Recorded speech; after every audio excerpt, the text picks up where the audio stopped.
So hello guys, welcome back my YouTube channel online study में। Online study की ओर से मनीष कुमार एक बार फिर आपका हार्दिक स्वागत करता हूं।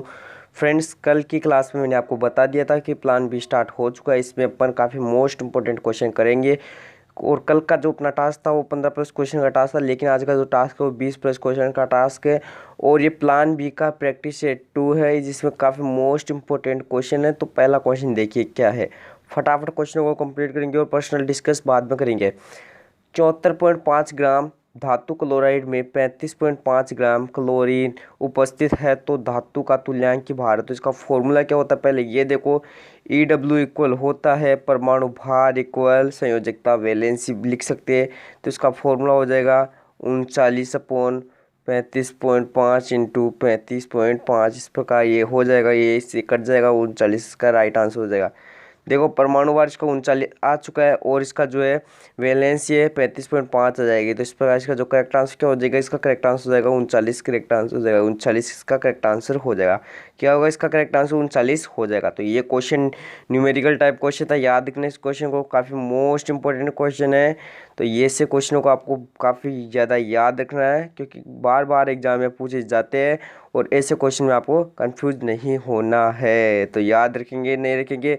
यहाँ पे जो 1 35.5 आया है, ये क्लोरीन है। क्या है यहाँ पे, ये क्लोरीन है। ठीक है, यहाँ पे क्या आ गया, ये क्लोरीन है, याद रखना ये क्लोरीन आया है यहाँ पे। अगला प्रश्न देखो क्या है। वह तत्व है जिसके एक परमाणु का भार, मतलब एक परमाणु का जो भार दिया गया है 10.86 इंटू 10⁻26 किलोग्राम है। तो वह कौन सा तत्व है बताइए। एल्यूमिनियम, जिप्सम, जिंक या फिर निकल। इसका करेक्ट आंसर कौन सा जाएगा कि एक तत्व है जिसका परमाणु भार आपको ये दिया गया है। तो आपको ये भी पूछ सकता है कि कोई तत्व देखकर उसका परमाणु भार भी आपको पूछा जा सकता है। जिंक इसका करेक्ट आंसर हो जाएगा। जिंक का आपको पूरे परमाणु भार कितना होगा, तो परमाणु भार इसका ये हो जाएगा 10.86 इंटू 10⁻26 किलोग्राम। तो याद रखेंगे नहीं रखेंगे, याद रखना आपको कि जो ये है, ये क्वेश्चन आपको अच्छे से याद रखना है। और अच्छे से याद रखोगे नहीं रखोगे ये बता दो पहले तो मुझे। अच्छे से याद रखोगे कि ये परमाणु भार है इसका और ये तत्व हो जाएगा इसका। अगला प्रश्न देखो। अक्रिस्टलीय पदार्थों में देखो, अक्रिस्टलीय पदार्थों में क्या होता है, ज़्यादा परिश्रम, कम परिश्रम, कोई निर्धारित गलनांक नहीं, ब व से। तो इसका करेक्ट आंसर हो जाएगा ब एंड से, मतलब ऑप्शन नंबर डी इसका करेक्ट आंसर हो जाएगा। अक्रिस्टलीय पदार्थों में क्या होता है, देखो कम परिश्रम होता है और कोई निर्धारित गलनांक नहीं होता है, मतलब इनका गलनांक होता है उसका कोई निर्धारित क्रम नहीं होता। ठीक है, तो ये याद रखना आपको। क्वेश्चन काफ़ी मोस्ट इंपॉर्टेंट क्वेश्चन है, क्वेश्चन नंबर 3। अगला प्रश्न देखो। किस परिस्थिति में वास्तविक गैस आदर्श गैस समीकरण की पालना करता है। तो पहले आपको ये जानना आदर्श गैस समीकरण होता क्या है, फिर आपको क्वेश्चन पे चलना है। आदर्श गैस समीकरण होता है PV बराबर nRT। क्या होता है, PV बराबर nRT होता है, ये याद रखना आपको। तो अब देखो क्वेश्चन को करो कि जो वास्तविक गैस है आदर्श गैस समीकरण की पालना किस मतलब स्टेप में करता है, अपन बोल सकते किस परिस्थिति में करता है, या किस अपन कह सकते किस क्रिया पर करता है, किस प्रक्रिया पे करता है। तो निम्न दाब उच्च दाब, निम्न ताप उच्च ताप, निम्न ताप उच्च दाब या फिर निम्न दाब व उच्च ताप। तो देखो, जो वास्तविक गैस है वो आदर्श गैस समीकरण की पालना उस परिस्थिति पर करेगा, उस कंडीशन पर करेगा, उस शर्त पर करेगा जब दाब तो क्या हो, कम हो, लेकिन ताप क्या हो, ज़्यादा हो। दाब तो कम क्या हो, कम हो, दाब तो क्या हो, कम हो, लेकिन ताप क्या हो, ज़्यादा हो। प्रेशर तो होना चाहिए कम और टेम्परेचर होना चाहिए ज़्यादा। तो उस टाइप पे क्या करेगा, उस टाइम में क्या करेगा, वास्तविक गैस समीकरण आदर्श गैस समीकरण की पालना करेगा। Option number D will be right answer. ठीक है, ऑप्शन नंबर डी इसका करेक्ट आंसर हो जाएगा। अगला प्रश्न देखिए। गैस के अणुओं का औसत मुक्त पथ, इसको एक जगह लिख लेना, मुक्त पथ इस प्रकार लिख लेना। मुक्त पथ समानुपाती होता है। गैस के अणुओं का जो मुक्त पथ होता है वो किसके समानुपाती होता है, दाब के, ताप के, गैस के, फिर प्रतिरोध के। इसका करेक्ट आंसर क्या हो जाएगा, टेम्परेचर के समानुपाती होता है, ताप के समानुपाती हो जाएगा। किसके समानुपाती होगा, ताप के समानुपाती होगा। कौन होगा, गैस के अणुओं का औसत मुक्त पथ। ठीक है, अगला प्रश्न देखो क्या है, क्वेश्चन नंबर 6, जो काफी मोस्ट इंपोर्टेंट क्वेश्चन है। ये देखो आपने 12th क्लास में पढ़ा भी होगा क्वेश्चन, अभी देखो आपको पढ़ते याद आ जाएगा। आवेश मतलब Q का मान ज्ञात कर इलेक्ट्रॉन का द्रव्यमान, इलेक्ट्रॉन का मास सबसे पहले किसने ज्ञात किया। तो ये फॉर्मूला देखो किस प्रकार आता है, Q बराबर plus minus n e. Q बराबर प्लस माइनस एन ई, ये फॉर्मूला आपने कभी पढ़ा है क्या 12th क्लास में। तेल बिंदु वाला प्रयोग, मिलीकन का तेल बिंदु प्रयोग आपने पढ़ा होगा कि मिलीकन ने बूंद बूंद वाला प्रयोग किया था, तेल बिंदु प्रयोग कहते हैं जिसको, वो फर्स्ट चैप्टर में आता है आपको। जो आवेश वाला चैप्टर था उसमें काफ़ी मोस्ट इंपॉर्टेंट क्वेश्चन था। ये पीवाई की क्वेश्चन है 12th क्लास का, इस बार एग्जाम में पूछा गया था 12th क्लास में, तो ये याद रखना आपको क्वेश्चन। तो देखो ये किसने याद किया था सबसे पहले, रदरफोर्ड, फ्रैंकलिन, मतलब बेंजामिन फ्रैंकलिन, मिलिकन, या फिर नहीं, इसका करेक्ट आंसर क्या हो जाएगा, मिलिकन हो जाएगा। क्या हो जाएगा, ये मिलिकन है, मिलिकन आएगा यहाँ पे, क्या आ जाएगा, मिलिकन हो जाएगा। क्या आ जाएगा, मिलिकन आ जाएगा। तो देखो ये क्या होता है, मिलिकन ने क्या किया था, तेल बिंदु प्रयोग से ये मान ज्ञात किया था, इसका जो आवेश का मान है इसने ज्ञात किया था, Q बराबर प्लस माइनस एन, इसने ही बताया था।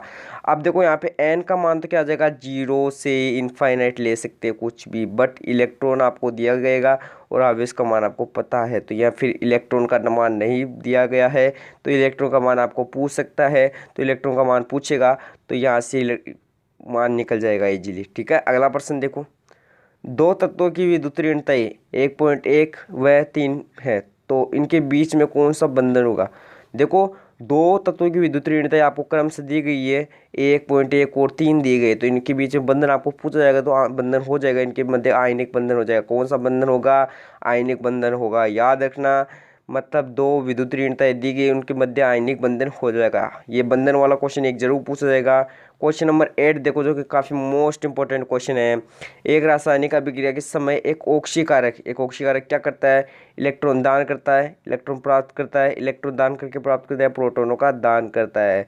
तो ऑक्सीकारक क्या करेगा, इलेक्ट्रॉन प्राप्त करेगा, इलेक्ट्रॉन तू मुझे दे दे। ऑक्सीकारक का मतलब क्या होता है, इलेक्ट्रॉन में ले रहा हूँ तुझे, तू मेरे पास आ जा, मैं तुझे रख लूँगा मेरी जगह। लेकिन ऑक्सीकरण में क्या होगा, इलेक्ट्रॉनों की हानि होगी, इलेक्ट्रॉन को बाहर भगा देगा, चल चल बाहर चल, मुझे तेरी कोई ज़रूरत नहीं है, तू बाहर चल जा। ठीक है, तो ऑक्सीकरण में ये हो जाएगा।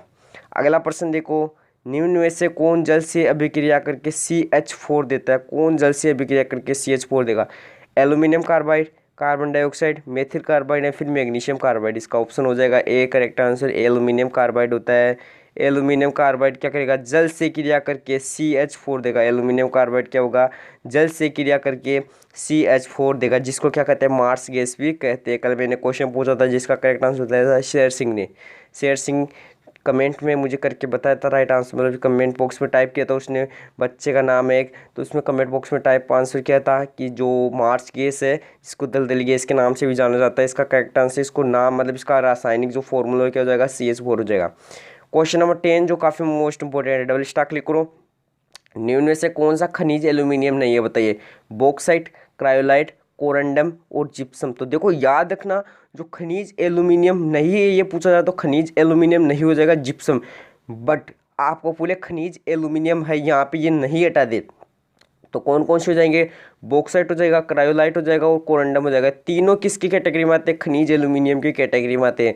ये खनिज एल्यूमिनियम में कौन कौन से हो जाएंगे, option number A B C, क्या क्या हो जाएंगे, बॉक्साइट, क्रायोलाइट और कोरंडम। ये कोरंडम वाला याद रखना, इसमें आपको कन्फ्यूजन हो सकती है, कोरंडम आप गलत करके आ जाओगे तो इसको टाइप कर देना, इसका स्क्रीनशॉट ले लो फटाफट, एक बार आपको टाइम दे रहा हूँ, स्क्रीनशॉट ले लो। जिसने अभी तक टेलीग्राम चैनल ज्वाइन नहीं किया फटाफट टेलीग्राम चैनल ज्वाइन कर लो, टेलीग्राम चैनल एक बार फटाफट ज्वाइन कर लो।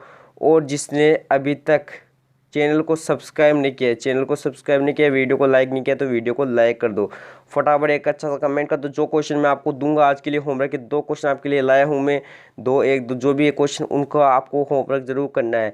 आपकी एग्जाम वो काफ़ी नज़दीक आ चुकी है, इसलिए आपको प्रैक्टिस करनी है, काफ़ी दमदार वाली प्रैक्टिस करनी है, तो इसके लिए हमारे चैनल से कंटिन्यू जुड़े रहना। अगला क्वेश्चन देखिए, क्वेश्चन नंबर 11, लोहे का प्रमुख ऑक्साइड एस्क है, siderite, haematite, magnetite, iron pyrite. वैसे तो अपन 11th-12th क्लास में पढ़े थे ये 6 चैप्टर में, NCERT की 6 चैप्टर है शायद मेरे हिसाब से, NCERT का 6 चैप्टर तत्व की निष्कर्षण सिद्धांत वाला, उसमें एक क्वेश्चन कि लोहे का प्रमुख ऑक्साइड एस्क है, उसमें आयरन दिया गया है। तो देखो उसमें किस प्रकार जचाया गया है, हेमेटाइट, मैग्नेटाइट, सिडेराइट और आयरन पाइराइट। चारों क्या है, ये चार हुआ है, ये चारों क्या है, लोहे के प्रमुख एस्क है, ऑक्साइड एस्क है। तो अपन कह सकते हैं लोहे या आयरन के प्रमुख ऑक्साइड एस्क है, लोहे या आयरन के प्रमुख ऑक्साइड एस्क है, दोनों में से कोई भी नाम आ सकता है। तो उसका जो फोटो है मैं आपको टेलीग्राम चैनल पे प्रोवाइड करवा दूंगा। इसका जो मैं बोल रहा हूँ ऑक्साइड एस्क वाला है, पूरा फोटो मेरे पास बुक है, उसमें बुक में मेरे पास लिखा हुआ पूरा डिटेल से, तो वो बुक की फ़ोटो मैं आपको प्रोवाइड करवा दूंगा, या फिर मैं अपने मतलब हैंड रिटन नोट्स में लिख के उसको प्रोवाइड करवा दूंगा, तो कोई दिक्कत वाली बात नहीं है आपके लिए। अगला प्रश्न देखिए क्या है, पृथ्वी की सतह पर प्रचुर मात्रा में पाई जाने वाली धातु कौन सी है? पृथ्वी की सतह पर प्रचुर मात्रा में पाई जाने वाली सब धातु कौन सी है? देखो ये क्वेश्चन मैंने आपको पहले करवा दिया है, मैग्नीशियम, ऑक्सीजन, नाइट्रोजन या फिर एल्यूमिनियम। एल्यूमिनियम इसका करेक्ट आंसर हो जाएगा। Option number D will be right answer. मैंने पहले आपको क्वेश्चन करवा दिया, कोई दिक्कत वाली बात नहीं है इस क्वेश्चन में। अगला प्रश्न देखो, लिथियम। देखो ये क्वेश्चन भी मैंने पहले करवा दिया आपको। देखो यदि आप अच्छे से समझते हो तो आपको समझ में आएगा। लिथियम, सोडियम, पोटेशियम की आग को निम्न अग्निशामक द्वारा बुझा सकते हैं। तो देखो अग्निशामक, पहले मैं मुझे बताओ अग्निशामक आपको किस गैस द्वारा बुझाओगे? अग्निशामक गैस के नाम से जाना जाता है। किस गैस को जाना जाता है? CO2 को जाना जाता है अग्निशामक गैस के रूप में। Carbon dioxide, methyl isocyanide, sulphuric अम्ल या सोडियम बाइकार्बोनेट, इसका यूज भी अपन ने कल पता लगाया था क्या होता है इसका। इसका फॉर्मूला तो ये होता है NaCO3, ठीक है। इसका जो यूज होता है वो क्या होता है? खाने के सोडे के रूप में। सल्फ्यूरिक अम्ल को क्या कहते हैं? रसायनों का राजा। और मेथिल आइसोसाइनेट थे, यहाँ पे साइनेट लिख लेना, यहाँ पे साइनेट, ठीक है। तो ये भोपाल गैस जो त्रासदी घटना हुई थी उसमें ये गैस लीक हुई थी। तो तीनों ऑप्शन रॉन्ग हो जाएगा, ऑप्शन नंबर 1 करेक्ट आंसर होगा। मैंने पहले आपको बता दिया था कि अग्निशामक गैस के रूप में कौन सी गैस काम में आती है? कार्बन डाइऑक्साइड काम में आती है। ऑप्शन दिया गया तो आपको तुक्का लगाना है इसमें, ठीक है, बिना देखे। अगला देखो, निम्न में से सबसे भारी है। देखो इजी, सबसे इजी क्वेश्चन है ये आज का HW क्वेश्चन है कि आपको ऑप्शन दिया गया कि निम्न में से सबसे भारी कौन है? गोल्ड है, सिल्वर है, प्लेटिनम है या फिर कॉपर है? तो 4 ऑप्शन आपको दिए गए। 4 ऑप्शन में से आपको एक ऑप्शन चूज करना है और कमेंट बॉक्स में उसका राइट आंसर टाइप करना है। चूज करके एक ऑप्शन राइट आंसर चूज करना है, ठीक है।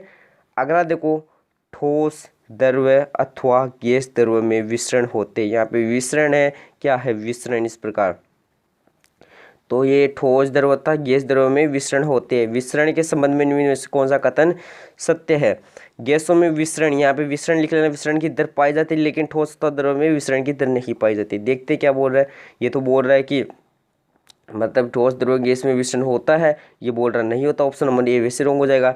अब गैसों में विसरण की दर नहीं पाई जाती, ये भी गलत हो जाएगा कि गैसों में विसरण की दर पाई जाती है, यहीं पे बोल रहा है, देख लो आप।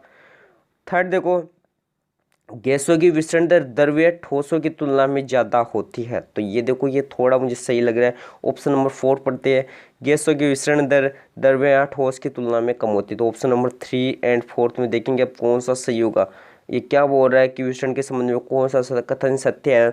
तो option number D correct answer हो जाएगा। याद रखना, गैसों की जो विसरण दर होती है वो द्रव्य या ठोस की तुलना में कम होती है, ज़्यादा कभी भी नहीं होगी विसरण की दर। विसरण की दर होती है वो लिक्विड एंड सॉलिड की तुलना में, लिक्विड या सॉलिड की तुलना में हमेशा कम होगी, ज़्यादा नहीं होगी, ठीक है। नेक्स्ट क्वेश्चन देखिए, परमाणु जिनकी परमाणविक संख्या, यहाँ पे लिख लो परमाणविक संख्या, क्या लिखोगे आप? परमाणविक संख्या, या फिर परमाणु संख्या भी लिख सकते हैं, परमाणिक संख्या भी लिख सकते हो, कोई कन्फ्यूजन वाली बात नहीं है।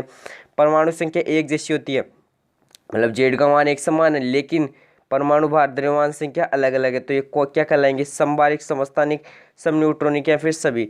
देखो आपको इस ऐसा न देकर फिर आपको इंग्लिश में भी दे सकता है, जैसे यहाँ पे दे सकता है आपको आइसोटोन, आइसोटोन, ठीक है। यहाँ पे दे सकता है आइसोबार, आइसोबार, ठीक है। और यहाँ सॉरी यहाँ पे देगा आपको आइसोटोन, तो यहाँ पे देगा सम न्यूट्रॉनिक को देगा, यहाँ पे देगा आइसोटोप, आइसोटोप देगा। तो ठीक है, ऐसे आपको पूछेगा नहीं, लेकिन मैं बता रहा हूँ वैसे। इसका करेक्ट आंसर क्या हो जाएगा? देखो आपको पता है, देखो पूरा डिटेल में समझा देता हूँ आपको, पूरा डिटेल में समझा देता हूँ। एक होता है समस्थानिक, एक होता है समबारिक, एक होता है सम न्यूट्रॉनिक। समस्थानिक में क्या होता है, जैसे ये कोई तत्व ले लिया, इसका यहाँ पे परमाणु क्रमांक, यहाँ पे क्या हो जाएगा? परमाणु भार हो जाएगा। जब ये समान और ये अलग अलग होगा, मतलब परमाणु क्रमांक समान होगा और परमाणु भार अलग अलग होगा, तो समस्थानिक कहलाएगा, ठीक है। समभारिक में आपको भार दिख रहा है, समभार, तो भार समान होगा, ठीक है। तो अब देखो इसका उदाहरण देख लो एक बार। इसका उदाहरण क्या हो जाएगा? समस्थानिक का 1H1 और 1H2, ठीक है। ये क्वेश्चन समझ में आया नहीं आया? पहले ये बता दो मुझे, ये क्वेश्चन समझ में आया या नहीं आया? पहले ये बताओ, फिर देखो नेक्स्ट क्वेश्चन पे चलते हैं। आपको मज़ा आ रहा है नहीं आ रहा है वो भी मुझे कमेंट बॉक्स में टाइप करते चलो, ठीक है। समबारिक में क्या हो जाएगा? यहाँ पे परमाणु भार आपको समान लेना है, कोई का भी जो परमाणु भार समान है तो वो आपको समान लेना है। तो देख लेना किसका परमाणु भार समान आएगा। एक तो आ जाएगा 1H3, एक आ जाएगा 2 हीलियम 3 आ जाएगा, ठीक है। तो दोनों का समान है। अब सम न्यूट्रॉनिक में क्या होता है? जेड, ये एक्स और ये ए होता है। इसमें क्या होता है? सम न्यूट्रॉन का, जो सम न्यूट्रॉन का निकालने का फॉर्मूला होता है ए माइनस जेड, न्यूट्रॉन इक्वल ए माइनस जेड। जैसे इसमें क्या होता है, न्यूट्रॉनों का मान समान आना चाहिए। यहाँ पे देखो इसका मान 0 आ जाएगा, इसमें निकालेंगे तो a माइनस जेड, इसमें लेकिन 1 आएगा। अब देखो यहाँ पे देखो इसमें 1 आएगा, इसमें 2 आएगा। देखो यहाँ पे देखो अलग से कर रहा हूँ, निकाल के देखो एक बताता हूँ इसका एग्जाम्पल, जिससे अपन लेते हैं 7 नाइट्रोजन 14 और 8 ऑक्सीजन 16, ठीक है। 7 से 14 ये भी ज़्यादा होगा, ठीक है। तो यहाँ पे ले लो 15 ले लो, ठीक है। 7 और 8 15 हो जाएंगे, और 8 8 16 हो जाएंगे, दोनों समान। इसमें देख सकते हो आप, इसमें न्यूट्रॉनों का मान समान है, इसलिए सब न्यूट्रॉनिक हो जाएगा। अब पूछ रहा आपको परमाणु संख्या, मतलब जेड का मान समान पूछ रहा है, लेकिन द्रव्यमान संख्या अलग अलग पूछा। ऑप्शन नंबर इसका बी करेक्ट आंसर हो जाएगा। याद रखना, जो जेड का मान होता है वो इलेक्ट्रॉन और प्रोटॉन के बराबर होता है, ये न्यूट्रॉन अलग होता है, जेड का मान इलेक्ट्रॉन और प्रोटॉन के बराबर होता है। अगला प्रश्न देखिए, ऑक्सीकरण आपको को परिभाषित करने को पूछा है। ऑक्सीकरण को परिभाषित करने को पूछा है। इलेक्ट्रॉनों की हानि, इलेक्ट्रॉनों की प्राप्तियां, प्रोटोनों का लाभ है, प्रोटोनों की हानि। इसका करेक्ट आंसर हो जाएगा ऑप्शन नंबर बी। मैंने पहले आपको ऊपर बता दिया था, ऑक्सीकरण और ऑक्सीकारक में दोनों में अंतर आपको मैंने ऊपर डिफाइन कर दिया था, तो अब बार बार डिफाइन करने की मुझे कोई ज़रूरत नहीं है। आप भी इतने समझदार हो। लोहे की सतह को जंग से सुरक्षित रखने के लिए कौन सी प्रक्रिया अपनाई जाती है? Very most important question. इस क्वेश्चन को 4 स्टार क्लिक करो। Painting, polishing, oil painting, galvanising. देखो ऑप्शन जो 3 है वो भी बिल्कुल सही दिया कि लोहे की सतह को बचा सकते हैं, लेकिन जो गैल्वेनाइजिंग है वो इसका करेक्ट आंसर होगा, क्योंकि इससे ज़्यादा जो क्या है, लोहे की जंग होती है, इसकी सतह होती है, लोहे की सतह को पूछा जाता है तो सतह की इसको जंग से ज़्यादा सुरक्षित रख सकते हैं। वैसे इन तीनों से भी रख सकते हैं। आपको ऑप्शन में यदि ऑल दिया गया तो ऑल यहाँ पे ऑल होता तो ऑल पे क्लिक कर देते, कोई दिक्कत वाली बात नहीं है, लेकिन गैल्वेनाइजिंग है, इससे ज़्यादा सेफ्टी प्रदान होती है इसको। अगला देखो, हीरा और ग्रेफाइट है। हीरा और ग्रेफाइट क्वेश्चन नंबर जो है काफ़ी मोस्ट इंपॉर्टेंट है। हीरा और ग्रेफाइट क्या है? देखो यहाँ पे आपको दे सकता है, समस्थानिक भी दे सकता है। हीरा और ग्रेफाइट एक समस्थानिक भी होते हैं। ये भी आपका HW है, क्योंकि ये क्वेश्चन मैंने पहले करवा दिया। हीरा और ग्रेफाइट क्या? अपरूपी है, समावी है, समरूपी है, समबारिक है। तो देखो ऑप्शन आपको इसमें कंफ्यूज हो सकता है कि समावी हो गया या अपरूपी हो गया। देखो 2 ऑप्शन तो मैं आपको रॉन्ग बता देता हूँ, ऑप्शन ए होगा या बी होगा। तो आप देख लेना आपको कौन सा ऑप्शन लगता है। Option number A correct answer हो जाएगा इसका। अगला देखो, ये क्वेश्चन बेकिंग सोडा क्या है? देखो वो भी ऊपर बताया था, बेकिंग सोडा का फॉर्मूला आपको पूछा है NaCO3, NaCO3। तो इस तरह 20 प्लस क्वेश्चन का टास्क कंप्लीट हो चुका है। इसी प्रकार अब ज़्यादा से ज़्यादा क्वेश्चन लाने का कोशिश करूंगा मैं। और फिजिक्स की क्लास डेली लगवा रहे हैं, फिजिक्स की क्लास को भी ज्वाइन कर सकते हो आप। टेलीग्राम चैनल हमारा ज्वाइन कर सकते हो। फटाफट जिसने चैनल को सब्सक्राइब नहीं किया फटाफट सब्सक्राइब कर लो। एक बार फिर नए वीडियो के साथ मिलेंगे, तब तक के लिए बाय बाय, टाटा, जय हिंद, जय भारत।